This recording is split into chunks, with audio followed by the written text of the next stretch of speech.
Educar crianças, formar a próxima geração da nossa sociedade, é um desafio que tem se tornado cada vez mais central na nossa vida, na vida de cada ser humano. Houve uma época, 10 mil anos atrás, que o conhecimento era passado apenas de forma oral, dos pais para os filhos, numa época em que todo o conhecimento da humanidade estava exclusivamente no cérebro das pessoas. Com a criação da escrita, a capacidade de informações da sociedade tem crescido exponencialmente. No início, muito devagar, poucas pessoas sequer sabiam ler e teriam acesso a tal conhecimento externo, mas gradualmente isso foi aumentando à medida que mais e mais pessoas, a cada nova geração, mais gente aprendia a ler e escrever. Rapidamente, a importância da informação, do conhecimento, foi reconhecido. À medida que o conhecimento na sociedade aumenta, o processo de educar a geração seguinte se torna mais complexa e custosa. Hoje gastamos quase 2 décadas de aprendizado antes de começarmos a ter sequer a capacidade de atuar de forma independente na sociedade. Na maior parte das profissões hoje em dia, a ideia de parar de estudar simplesmente acabou. Mesmo depois de formado, é muito comum seguir-se com cursos adicionais, especializações, mestrado, aprendizado à distância e outros métodos que, em última análise, fazem com que não se pare de aprender coisas novas nunca. Não se pare de estudar nunca. Evidente que nem toda profissão requer o mesmo nível de conhecimento e especialização. Alguns requerem bem pouco conhecimento, na verdade. Outras, uma vida inteira estudando. Mas cabe lembrar que a educação não cumpre apenas o papel de criar uma pessoa capaz de cumprir seu papel profissional na sociedade. Cumpre vários outros papéis também. Por exemplo, a educação é importante como um fator de inserção social. Mesmo que você não use esse conhecimento profissionalmente, conhecer história, geografia, ciências é algo importante, até para bater papo com amigos sem ficar totalmente boiando. Além disso, é um fator de prazer pessoal. A grande maioria das pessoas gosta de aprender coisas novas e também tem o fator do status social em alguns círculos. Em algumas situações, quem sabe mais pode se destacar socialmente. Educação, portanto, vai muito além da mera capacitação profissional. Não há dúvidas que o nível de educação que temos hoje na sociedade, em que a ampla maioria das pessoas sabe ler e escrever, em alguns locais mais desenvolvidos a totalidade das pessoas sabe isso, foi fruto do interesse das pessoas pela educação. Todo pai quer que o seu filho tenha uma boa educação, mas também do interesse dos estados, dos governos, por uma população mais educada. Pessoas mais educadas são mais produtivas, geram mais impostos, e isso é de interesse do Estado. Isso fez com que muitos países investissem maciçamente em educação, até obrigando que a população fosse para a escola. Na improvável situação em que um pai não gostasse de educar o seu filho, o Estado ia lá e obrigaria ele a fazer isso. Não se pode deixar de acreditar aqui também a importância da Igreja, que, da mesma forma que o Estado, também foi grande incentivadora da educação, particularmente nas novas terras, como as Américas. Sem uma Igreja atuante nos primórdios e um Estado obrigando todo mundo a ir à escola, é pouco provável que tivéssemos o nível de escolaridade que temos hoje no mundo como um todo. A questão é, ainda precisamos do Estado para fazer isso? Ainda precisamos obrigar as pessoas a ir para a escola para o bem da sociedade? Antes de continuarmos o vídeo, aproveite para curtir e se inscrever na página. Clique no sininho para ser avisado de novos vídeos. Afinal, está na hora de privatizar o MEC? Porque esse é o ponto que muita gente falha em considerar quando se fala de educação domiciliar, homeschooling e até privatização total da educação.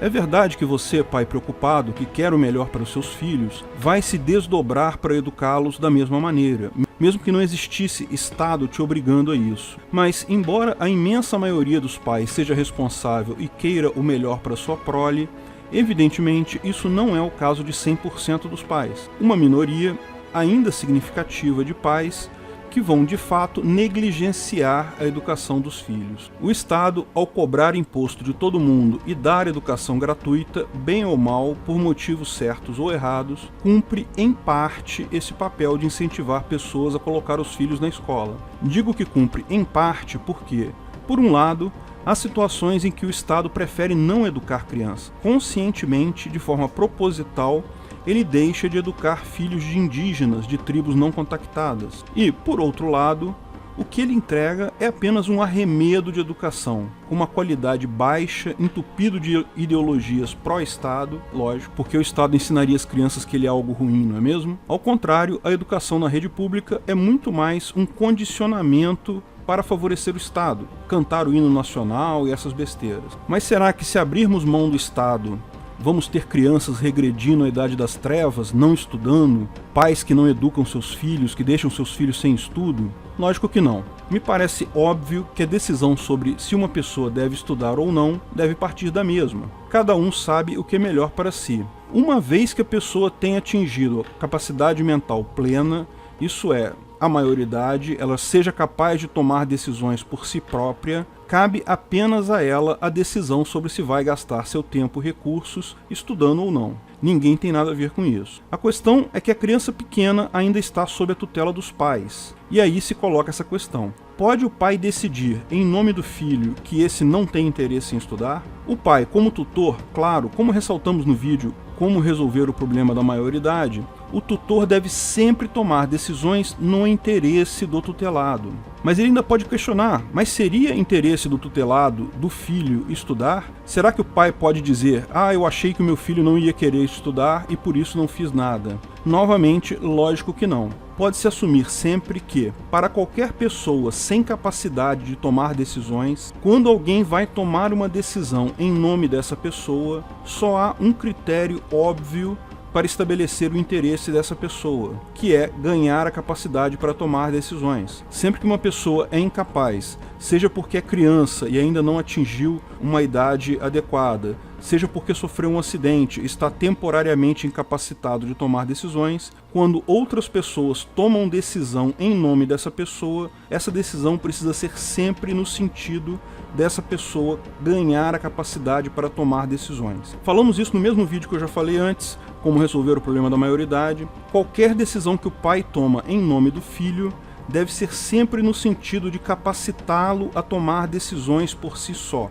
E, óbvio, para tomar decisões na sociedade moderna é preciso educação básica. Portanto, embora derive claramente de uma definição jusnatural a posteriori, ou seja, não de uma definição ética a priori, ainda assim fica claro que pode-se derivar a necessidade de educação dos filhos pelos pais a partir dos princípios da ética libertária. Lembre-se, como explicamos no vídeo sobre a maioridade, a ética libertária é um mínimo ético, ela apenas determina uma pequena fração das normas de comportamento social. Por definição, não podem existir obrigações positivas na ética libertária. Ninguém pode ser obrigado a fazer alguma coisa na ausência do Estado, porque seria preciso que alguém definisse as coisas que devem ser feitas sob risco de insegurança extrema. Uma das situações que isso se aplica é o caso da obrigação dos pais em cuidar dos filhos. E por cuidar, eu digo alimentar, vestir, educar, cuidar da saúde, por aí vai. Me parece óbvio que, moralmente, os pais têm sim obrigação de cuidar dos filhos, mas isso é uma obrigação positiva. Portanto, não cabe na ética libertária. Sem uma legislação positivada para garantir exatamente o que é cuidar do filho, por mais que você cuide bem do seu filho, pode vir uma outra pessoa e te processar no tribunal privado, alegando que você não está cuidando bem o suficiente. Por outro lado, você pode ver o seu vizinho tratando uma das crianças dele numa jaula, dando um mínimo de calorias suficiente para a sobrevivência, e dizendo que isso é cuidar de criança. Não, isso não é cuidar de criança. Obrigações positivas requerem positivismo, requerem alguém para definir o que significa aquela obrigação, o que significa cuidar. Por mais que o nosso senso moral nos force a querer encaixar uma coisa na outra, dizer que a ética obriga os pais a cuidar dos filhos, essa é uma linha que não pode ser quebrada, sob pena de gerarmos apenas uma outra forma de Estado, e não uma sociedade libertária. A solução para esse problema não se dá na ética, mas apenas na moral. Qual o nível esperado de educação que um pai deve dar para o seu filho será sempre uma questão moral, conforme a sociedade onde ele vive, a cultura em que ele vive. Embora, provavelmente, o mínimo de educação esperado para a maior parte das culturas modernas já seja maior que a idade que as pessoas estão capacitadas para tomar decisão. Ou seja, pode-se presumir que, seguindo os princípios da ética libertária e a determinação moral da maior parte das culturas, o pai deve prover educação para os filhos até o momento que ele se torne emancipado. Nesse momento, lógico, a decisão acerca de continuar os estudos ou não é do filho, agora emancipado. Pode-se ver, portanto, que não há qualquer diminuição da importância ou da significância da educação em uma sociedade libertária. Pais, tanto no ancapistan quanto no estadistão, que não levarem seus filhos à escola, fatalmente sofrerão processos na justiça. Os processos na justiça privada no ancapistan serão até mais eficientes, como ressaltamos no vídeo Quanto Custa uma Criança,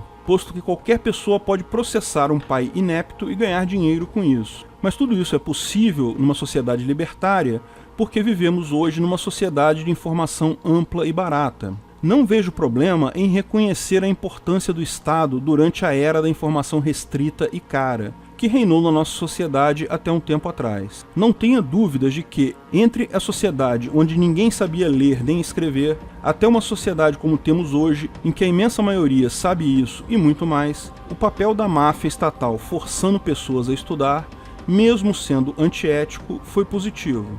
Como expliquei no vídeo sobre o custo de transação, mesmo sendo antiético em qualquer situação, o Estado é uma solução positiva para a maior parte das pessoas no caso de ambientes com informação restrita e cara, porque economicamente ele se torna a melhor situação porque barateia o custo de transação. O que mudou foi justamente o custo da informação. Hoje, a informação barata e abundante diminui o custo de transação de forma tão absoluta que torna qualquer estrutura hierárquica absolutamente ineficiente economicamente. Isso é o que vai levar o Estado à ruína inevitável nas próximas décadas. Detalhei esse ponto de vista no vídeo Por que o Estado vai desaparecer. Portanto, ter toda a educação descentralizada, sem um currículo MEC, sem nenhuma orientação hierárquica, hoje é possível sem nenhum prejuízo para a sociedade. Não é preciso argumento para explicar que o Estado é antiético sempre. Mesmo quando é mais eficiente para o ordenamento social, ele continua sendo antiético. Portanto, não há dúvidas para libertários que não faz nenhum sentido termos interferência do Estado em escolas. Escolas públicas, universidades públicas deveriam ser proibidas, mas conhecendo a visão que muitos estatistas têm sobre o tema, vale a pena tecer considerações sobre o aspecto utilitário dessa decisão. Ou seja, o que é melhor, a educação custeada pelo Estado ou a educação privada?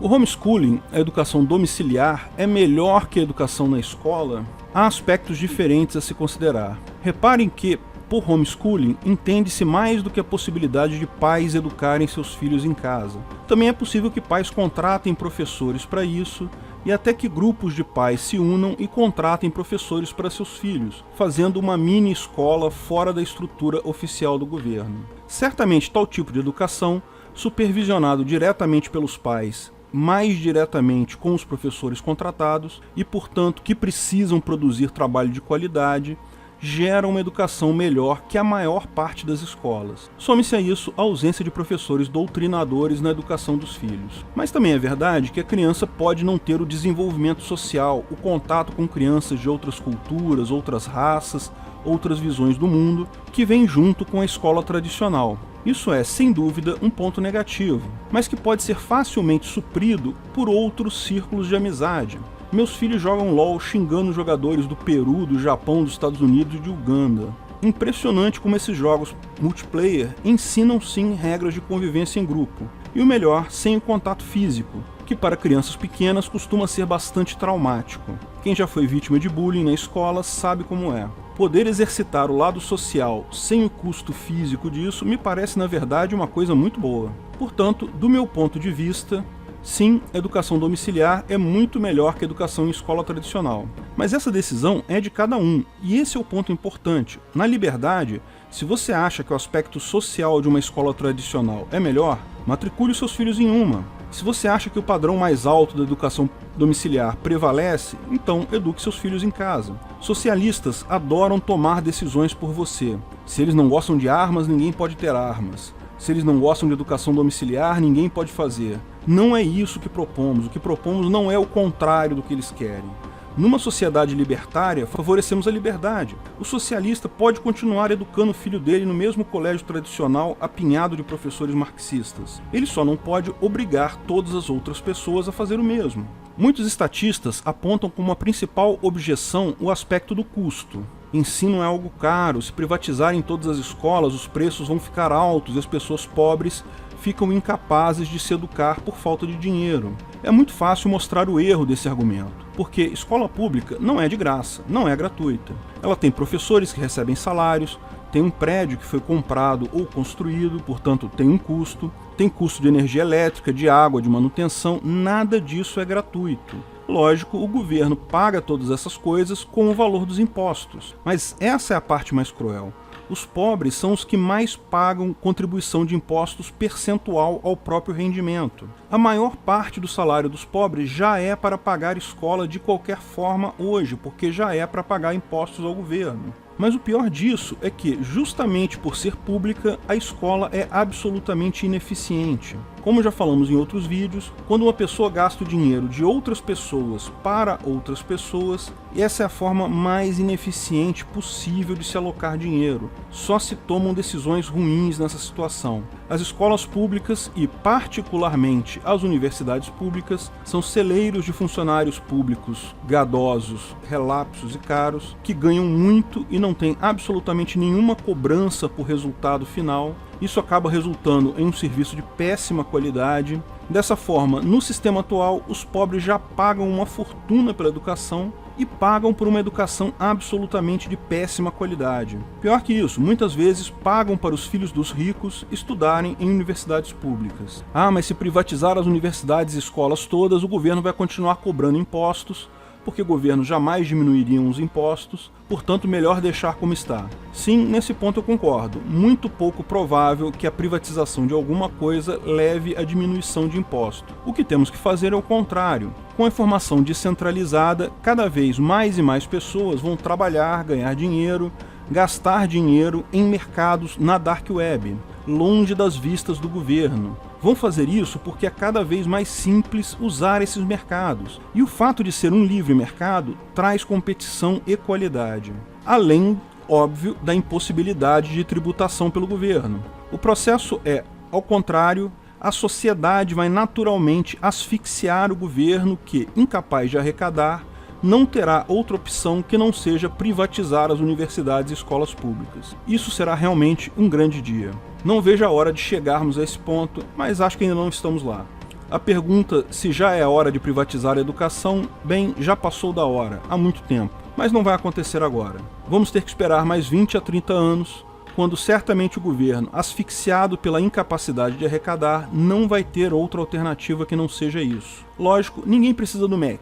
Ele não deve ser privatizado, ele deve ser simplesmente extinto. Não há necessidade nenhuma de uma base curricular obrigatória ou besteiras desse tipo. Nem necessidade de obrigar ninguém a estudar, já vimos como a liberdade já se encarrega disso. A sociedade descentralizada irá cuidar dessas coisas todas sozinhas. Deve-se, claro, privatizar todas as escolas, universidades, institutos e creches públicas. Cada uma vai ter o seu direcionamento dado pelos seus donos. Provável que surjam currículos educacionais divergentes, cada um vai ensinar o que acha mais importante, e isso é muito melhor, porque permite que os pais escolham a escola e universidade mais de acordo com as suas ideias. A existência de vários currículos por aí é algo que atende à ética libertária e podem se ajustar melhor à posição religiosa, cultural ou política da família. Mais gente tendo visões diferentes sobre os problemas do mundo só garante que haverá muito mais ideias, muito mais soluções, enfim, uma sociedade muito mais próspera e diversa.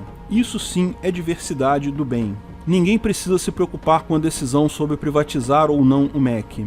Isso vai acontecer sozinho, o MEC vai acabar por conta própria. Preocupe-se apenas em planejar a educação dos seus filhos numa sociedade libertária. Obrigado por assistir nosso vídeo. Comente abaixo se tiver dúvidas ou sugestões de novos temas.